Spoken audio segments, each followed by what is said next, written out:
मेरे दोस्तों, ऐसे लोगों को अभी तो घटना घटी थी, आप लोगों ने देखा, जो सुप्रीम कोर्ट के सीजीआई के ऊपर जूता फेंकने का कार्य किया गया। ऐसे वकील, ऐसे व्यक्ति को सलाखों के बीच होना चाहिए, लेकिन यह सरकार ऐसे लोगों को और जो प्रोत्साहन दे रही है।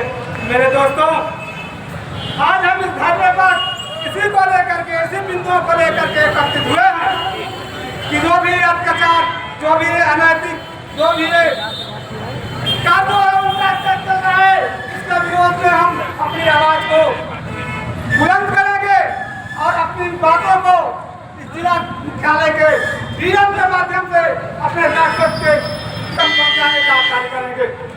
मेरे दोस्तों, यह देश संविधान से चलेगा। यह जो है कि मनुवाद से चलने वाला नहीं है। इस देश को चलाने के लिए, इस कानून व्यवस्था को रखने के लिए, सबको एकता और समानता दिलाने के लिए हमारा संविधान बना हुआ है। मेरे दोस्तों, ये संविधान हमारे बाबा साहब डॉक्टर बी आर अम्बेडकर ने संविधान बनाया।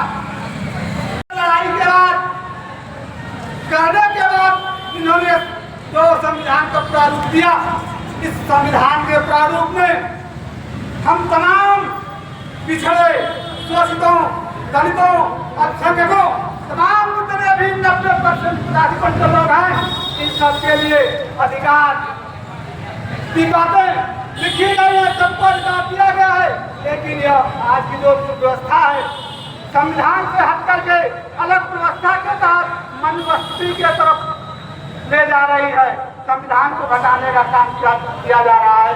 मेरे मित्रों, जब आप सजग नहीं रहेंगे, तैयार नहीं रहेंगे अपनी मांग मांगने के लिए, लड़ने के लिए, तो समझ लीजिए आपका ये जो जीवन खतरे में पड़ सकता है, आपका अधिकार खतरे में पड़ सकता है, आप अपने अधिकारों से वंचित हो सकते हैं। मेरे मित्रों, कि हमें भी उतना ही अधिकार है जितना अधिकार इस देश में किसी बड़े लोगों का है, तथाकथित उच्च लोगों का जितना अधिकार है, जो सामंतवादी विचारधारा के लोग हैं, जो अपने आप में सर्वश्रेष्ठता का एक कुंडली बनाए बैठे हुए हैं, जितना उनको अधिकार है उतना ही इस देश के गरीबों का भी अधिकार है।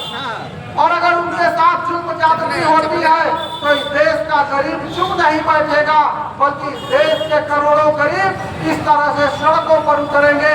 और हमारे जो नेता हैं, जो वास्तव में चाहते हैं कि इस देश के शोषित, वंचित, कबीरावादी समुदाय के लोगों, आदिवासियों, महिलाओं और अल्पसंख्यकों को भी समान अधिकार मिले, वो हमारे नेता भी समाज में उतरेंगे, सड़कों पर उतरेंगे। और उनके साथ जब करोड़ों जनता उतरेगी तो यह संविधान विरोधी सरकार या सामंतवाद की